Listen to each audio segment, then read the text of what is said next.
Selamat pagi, Assalamualaikum warahmatullahi wabarakatuh.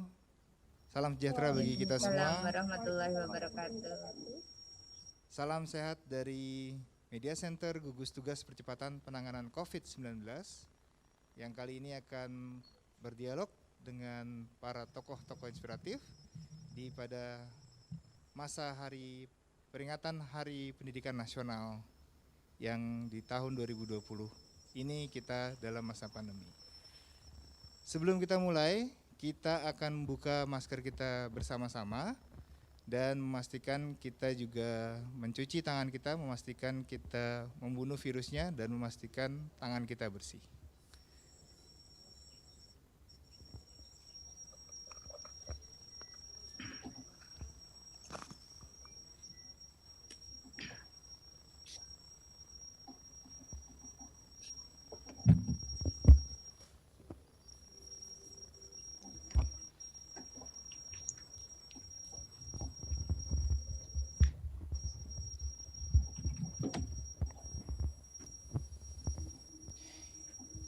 Ya, terima kasih banyak pemirsa TVRI dan pendengar RRI dan seluruh TV nasional dan radio swasta di seluruh Indonesia.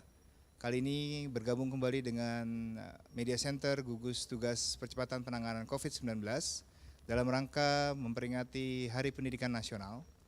Kami mengangkat tema inspirasi tokoh pendidikan pada masa pandemi. Dan bersama kita telah bergabung Bapak Hamid Muhammad PhD, PLT Direktur Jenderal Pendidikan Anak Usia Dini, Pendidikan Dasar Menengah, ya, Dikdasmen. Selamat pagi Pak Hamid, Assalamualaikum. Selamat pagi Mas Ari, Waalaikumsalam warahmatullahi wabarakatuh. Ya, terima kasih sudah bergabung dengan kami. Lalu yang kedua ada Ibu Titis Kartikawati, SPD, seorang guru di wilayah perbatasan yang sekarang profesinya sebagai guru kelas 5 SDN 09 Sanggau, Kalimantan Barat. Selamat pagi Ibu Titis, Assalamualaikum. Waalaikumsalam warahmatullahi wabarakatuh. Selamat pagi Mas Ari. Selamat pagi. Lalu ada Ibu Titi Nur Istiqomah, seorang guru SD di Magelang yang mengajar di SD Muhammadiyah 1 Muntilan, guru kelas 6 SD. Selamat pagi, Assalamualaikum. Selamat pagi Pak Ari. Waalaikumsalam warahmatullahi wabarakatuh. Iya, dan yang terakhir ini tokoh muda kita, seorang relawan, Mas Naufal Faris Damas, seorang mahasiswa kedokteran, ya, Hang Tuah, ya, Fakultas Kedokteran Universitas Hang Tuah di Surabaya, yang juga Sekjen Ikatan Senat Mahasiswa Kedokteran Indonesia. Selamat pagi Mas Naufal. Selamat pagi Pak Ari. Waalaikumsalam warahmatullahi wabarakatuh. Salam sehat. Salam sehat semuanya. Alhamdulillah kita semua diberikan kesehatan pada saat ini untuk menceritakan kisah-kisah inspirasi kisah-kisah inspiratif yang penting sekali didengar dan disebarluaskan kepada para pemirsa dan pendengar di seluruh Indonesia. Saya langsung ke Bapak Hamid. Pak Hamid, ini agak spesial hari ini ya, dan agak berbeda. Kita memperingati Hari Pendidikan Nasional, ya, tapi pada masa saat pandemi di mana kita harus di rumah saja dan harus menjaga jarak. Jadi bagaimana kita memperingati Hari Pendidikan Nasional tahun ini, Pak Hamid? Baik Pak Ari, pertama saya sampaikan selamat Hari Pendidikan Nasional tahun 2020 kepada seluruh pegiat pendidikan, para pendidik, para siswa dan semuanya. Tahun ini kita mengambil tema Hardiknas belajar dari COVID-19. Ini memberikan makna kepada kita bahwa kita harus belajar dari apa yang kita alami selama ini, termasuk juga kita belajar bersama-sama dalam era pandemi COVID ini. Jadi tahun ini kita tidak mengadakan acara Hardiknas seperti biasa, seperti upacara dan seterusnya, tetapi kita di rumah sambil mendengarkan arahan Pak Mendikbud melalui TVRI. Jadi hari ini tetap ada upacara Pak ya, tapi saya dengar upacaranya berbeda. Bagaimana Pak? Tadi upacara Betul, pagi tadi. Upacaranya itu online ya. Itu ada perwakilan beberapa orang, tetapi tetap jaga jarak, jaga kebersihan, tidak berkerumun, dan semuanya bermasker. Tapi tetap berkumandang Indonesia Raya dan tetap ada penghormatan terhadap merah putih Pak ya. Betul. Wah, jadi sangat luar biasa di masa harus menjaga jarak, tetap ada upacara yang sangat kreatif yang dibuat oleh Kemendikbud ya saat ini Pak. Pak Hamid boleh cerita lagi, kecuali tadi inspirasi baru cara melaksanakan upacara pada Hari Pendidikan Nasional, kami dengar juga banyak inspirasi yang diberikan, yang dilakukan oleh para guru dan tenaga pengajar, tenaga pendidik di seluruh Indonesia. Boleh diceritakan secara singkat Pak Hamid, apa saja yang mereka lakukan di seluruh Indonesia? Terima kasih Mas Hari. Jadi Kemdikbud itu sudah mengeluarkan kebijakan pembelajaran pada masa COVID ini. Ada 4 hal yang digariskan dalam surat edaran Mendikbud nomor 4 2020. Jadi pertama, kita memang mendorong pembelajaran itu secara daring. Secara daring ya, baik secara interaktif maupun tidak interaktif. Walaupun kita tahu sekarang ini banyak anak-anak kita yang tidak bisa melakukan itu karena terbatasnya infrastruktur dan daya dukung ya teknologi.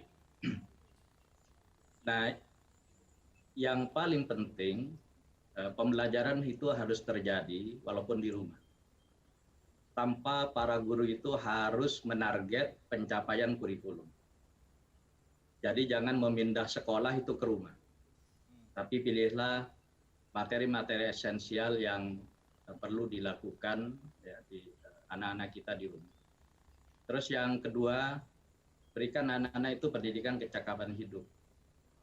Jadi pendidikan yang sifatnya kontekstual sesuai dengan kondisi rumah masing-masing. Terutama pengertian tentang COVID ini. Itu harus dijelaskan kepada anak-anak, karakteristiknya seperti apa, kemudian bagaimana cara menghindarinya, dan bagaimana kita jangan sampai terjangkit.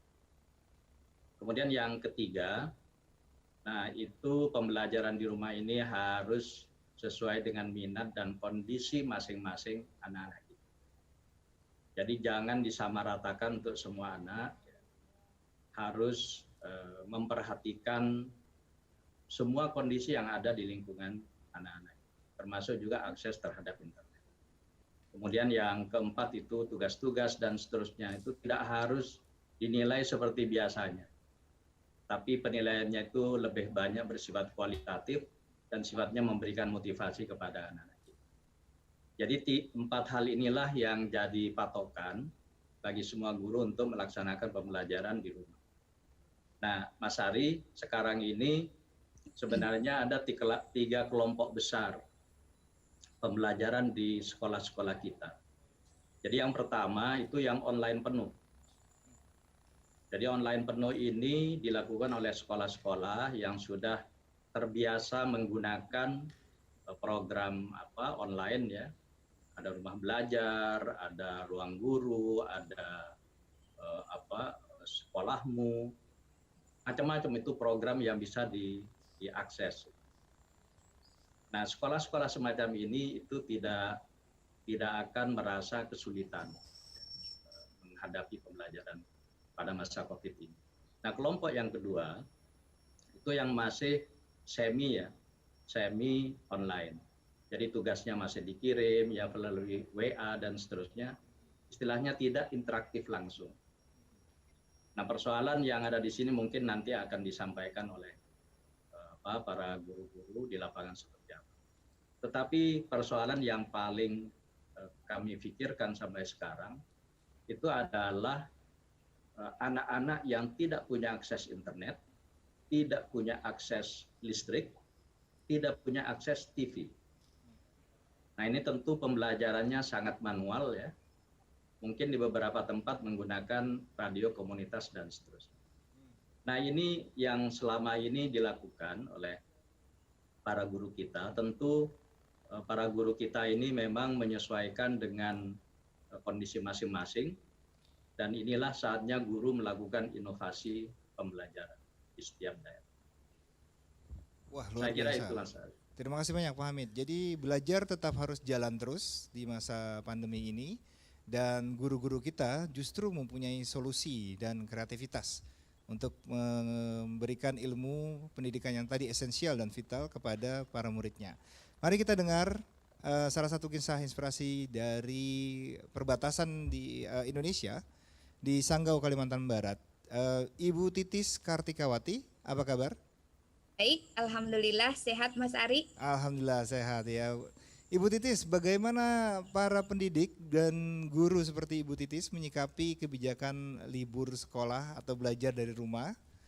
Dan apa saja tantangannya dan cara mengatasi tantangan tersebut? Terutama di daerah yang tadi Pak Hamid cerita, kemungkinan tidak merata koneksi internetnya dan tidak bisa semuanya dalam bentuk pelajaran full online atau daring. Baik, terima kasih atas kesempatannya kepada saya. Jadi saya ingin menceritakan bahwa kalau di Sanggau ini letak geografisnya itu beragam, Mas. Jadi tidak semua daerah mempunyai jaringan internet. Banyak sekali blank spot yang ada di daerah Sanggau ini tidak bisa mengakses internet sehingga pembelajaran secara daring itu tidak bisa dilaksanakan.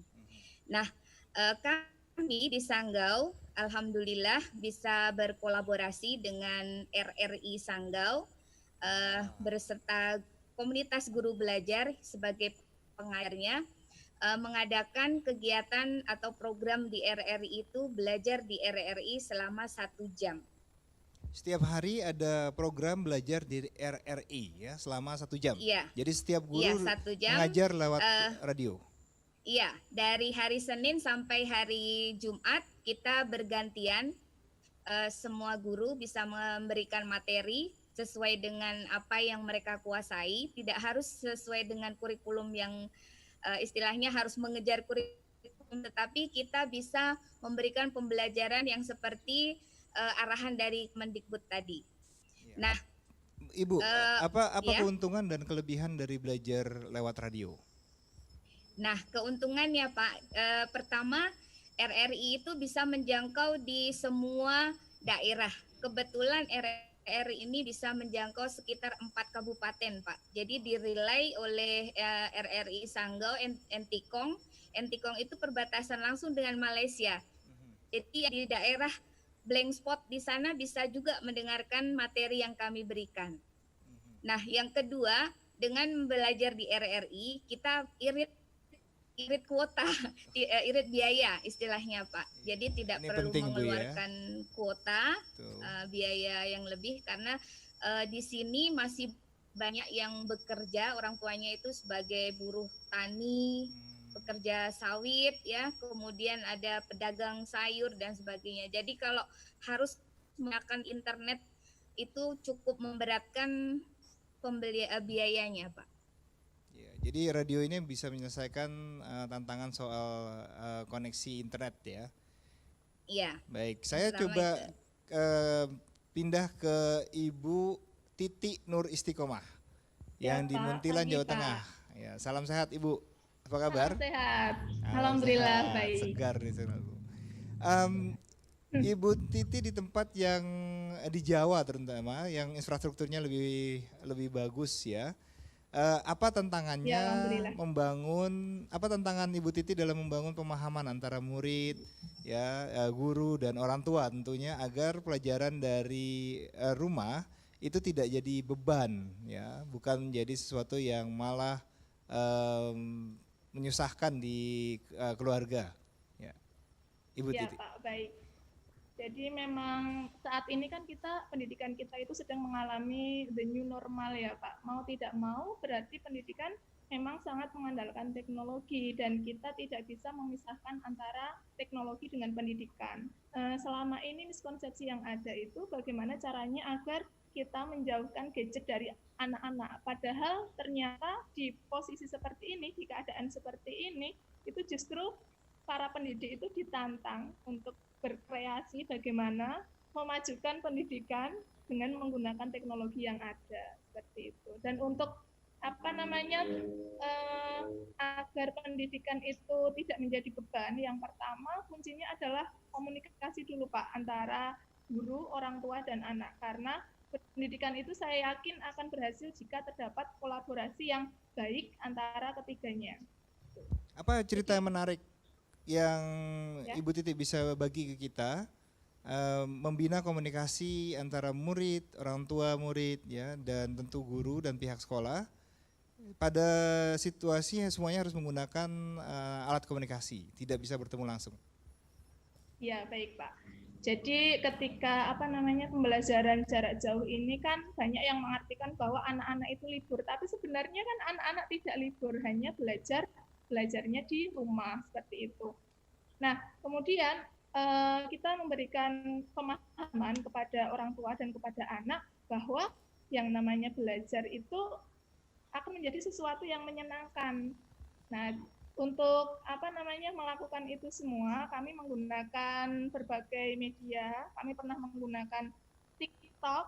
Jadi itu TikTok, kami gunakan, karena anak-anak kami itu sekarang baru senang sekali menggunakan media itu dan tidak ada salahnya jika menggunakan TikTok sebagai media pembelajaran gitu. Dan pengertian kepada orang tua sih Pak, karena selama PJJ ini kan yang mengurusi, yang tahu kondisi anak selama 24 jam itu adalah orang tua. Jadi bagaimana caranya kita bersama-sama bertahan untuk belajar di kondisi yang seperti ini. PJJ ya, pendidikan jarak jauh ya. Oke. Iya Pak. Nah, saya juga mau minta Mas Naufal dari Surabaya untuk cerita. Ya. Mas Naufal ini kan relawan, ya, mahasiswa Fakultas Kedokteran, tapi juga ikut menjadi pengajar berarti ya, Mas Naufal ya. Mas Naufal? Halo, iya Mas. Iya. Mas Naufal, apa saja yang selama Mas Naufal lihat selama menjadi relawan itu praktik baik pembelajaran jarak jauh, gitu. Apa yang Mas Naufal bisa ceritakan ke kami semua, temuan-temuan Mas Naufal di lapangan? Iya. Temuan-temuan yang saya temukan di lapangan sebetulnya banyak masyarakat yang masih belum paham dengan COVID-19 ini. Dan beberapa memang mereka kesulitan untuk bisa menemukan akses ya, untuk bisa mendapatkan informasi COVID dan mendapatkan konsultasi atau bimbingan entah dari dokter ataupun memang orang yang punya kompetensi di situ. Sehingga mereka kebingungan. Nah, jadi saya harus, kalaupun saya batuk, kalaupun saya pilek atau saya demam, apakah saya ini COVID? Apakah saya harus ke dokter atau seperti apa? Nah, itu yang saya rasa masih di akar rumput di masyarakat masih banyak kebingungan. Sehingga di situ harus masyarakat harus mendapatkan pendampingan di situ. Nah, maka dari itu di sini tugas relawan meskipun secara online di sini program kerja Ikatan Senat Mahasiswa Kedokteran Indonesia dengan Kementerian Pendidikan dan Kebudayaan dilakukan secara online. Nah, di sini kita melakukan pendampingan kepada masyarakat yang memang mungkin ODP atau PDP yang mengisolasi diri di rumah. Oh, jadi cocok ya, relawannya adalah mahasiswa Fakultas Kedokteran, membantu pelaksanaan pembelajaran jarak jauh, tapi pada saat yang sama bisa menjawab pertanyaan-pertanyaan teknis tentang COVID-19, luar biasa. Betul. Nah, berapa banyak sih Mas Naufal mahasiswa yang menjadi relawan dan membantu Kemendikbud dalam melaksanakan pembelajaran jarak jauh? Alhamdulillah, ini sudah kita mulai sejak awal April kemarin. Mas Ari. Jadi waktu itu ketika begitu kita informasikan, kita buka, dalam waktu 3 hari itu terkumpul relawan sebanyak 15.000. Wow, sudah 15.000 Ya, dalam 3 hari itu 15.000. betul. Itu Oke. terdiri atas mahasiswa kedokteran dan juga mahasiswa kesehatan yang lain. Mhm. Dan beberapa memang ada mahasiswa yang non kesehatan juga, bahkan ikut bergabung juga. Luar biasa. Ya, Wah, jadi alhamdulillah. di Luar sini yang biasa. ingin saya jelaskan, ini sangat luar biasa bahwa semangat kaum muda, semangat para mahasiswa yang mana mahasiswa ini dikenal sebagai intelektual muda. Mahasiswa adalah agent of change dan social control ya, yang kita kenal, yang memiliki literasi tentang COVID ini luar biasa lah, yang memiliki literasi tentang teknologi ini juga luar biasa. Iya, ini buktinya jadi- kontribusinya nyata ya, Iya. langsung faktual Jadi- di lapangan. Ya, jadi sebetulnya mari di sini saya juga ingin memberikan inspirasi kepada teman-teman sekalian bahwa kita kaum muda, kita terutama yang mahasiswa, mari mengambil peran di situasi pandemi COVID seperti ini. Jadi bukan lagi kita berpikir bahwa apa yang diberikan negara kepada kita, tapi inilah saatnya apa yang bisa kita berikan dari kita untuk negara kita tercinta. Baik, Indonesia. luar biasa Mas Noval. Terima kasih banyak tadi Ibu Titi dan Mas Noval yang sudah berbagi inspirasi. Saya kembali ke Pak Hamid. Pak Hamid, sebagai penutup Pak Hamid, apa pesan yang bisa diberikan kepada masyarakat untuk tetap belajar dari jarak jauh dan juga memastikan kita sehat dan terlindungi dari COVID-19? Baik, terima kasih Mas Ari. Jadi pertama, karena COVID-19 ini kita tidak tahu sampai kapan berakhir ya. Pesan saya yang pertama itu jaga stamina. Baik para guru, para siswa dan orang tua. Dan kunci utama kesuksesan belajar dari rumah ini, itu seperti yang tadi Bu Titi Nur Istiqomah sampaikan ya, itu adalah komunikasi yang baik antara guru, orang tua, dan siswa. Itu tuh yang harus dibangun. Kemudian yang kedua, lakukan inovasi pembelajaran. Lakukan inovasi pembelajaran yang sifatnya bervariasi, agar anak-anak kita itu tidak jenuh, tidak merasa berat, dan mereka bisa senang belajar walaupun di rumah. Jadi itu yang kedua. Tentu pesan yang ketiga ini terutama kepada guru-guru semuanya ya. Ini keluhan dari para siswa. Para siswa ini ngeluh ya, karena banyaknya tugas-tugas bertumpuk. Kalau di SD hanya 1 guru. Tapi kalau di SMP, SMA, ketika tiap hari ada 3-4 guru yang memberikan tugas yang cukup banyak, itu akan sangat memberatkan, apalagi ditagihnya itu sore harinya. Jadi mohon para guru, para kepala sekolah, lakukan koordinasi, jangan sampai memberikan beban yang terlalu berat kepada anak-anak kita. Ya betul, harus tetap ceria Pak ya, walaupun belajar jadi jarak biar jauh. anak-anak kita ini tidak merasa berat ya belajar dari rumah, lakukan yang terbaik untuk anak-anak kita. Karena kita semuanya ini adalah pelayan anak-anak. Dan sebagai kata akhir ya pada semuanya, kepada semua guru, siswa, orang tua, kepala sekolah, termasuk teman-teman di Dinas Pendidikan, tolong aspek kesehatan nomor 1. Kita jangan sampai terjangkit coronavirus ini. Maka lakukan perilaku hidup bersih dan sehat selama masa pandemi ini. Termasuk juga nanti setelah selesai. Pesan saya tetap lakukan cuci tangan, dimanapun juga kebersihan itu menjadi nomor 1.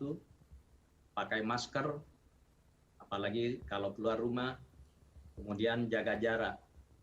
tidak boleh berkerumun, tidak boleh berkelompok dimanapun juga. Kemudian saran kita selama ini melalui BNPB di rumah saja. Tidak perlu pergi kemana-mana kalau tidak ada kepentingan yang sangat urgent. Mari kita jaga kesehatan anak-anak kita, guru-guru kita, orang tua, kepala sekolah, pengawas, dan semua pegiat pendidikan, semua yang mengurusi bidang pendidikan.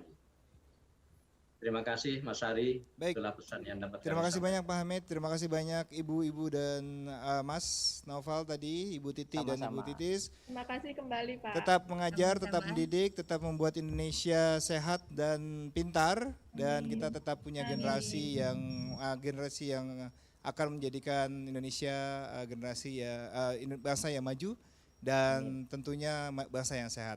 Terima kasih banyak. Salam sehat dari kami, salam tangguh. Sampai Salam berjumpa sehat, lagi salam dari tangguh Mas Ari dan gugus semuanya. tugas Ya. percepatan penanganan COVID-19. Salam sehat, salam tangguh. Oke. Assalamualaikum warahmatullahi wabarakatuh. Waalaikumsalam warahmatullahi wabarakatuh. Selamat siang. Selamat siang semuanya. Selamat Terima siang. kasih. Prof. Terima kasih semuanya atas kesempatannya. Salam untuk anak-anakku di SD Muhammadiyah 1 Muntilan. Bu Titik kangen sekali dengan kalian. Saya juga buat yang ada di Sanggau, semua pelajar yang ada di Sanggau, terutama di SD 9 Sanggau. I love you, I miss you. Tetap semangat untuk para relawan, jaga kesehatan, jaga semangat. Amin.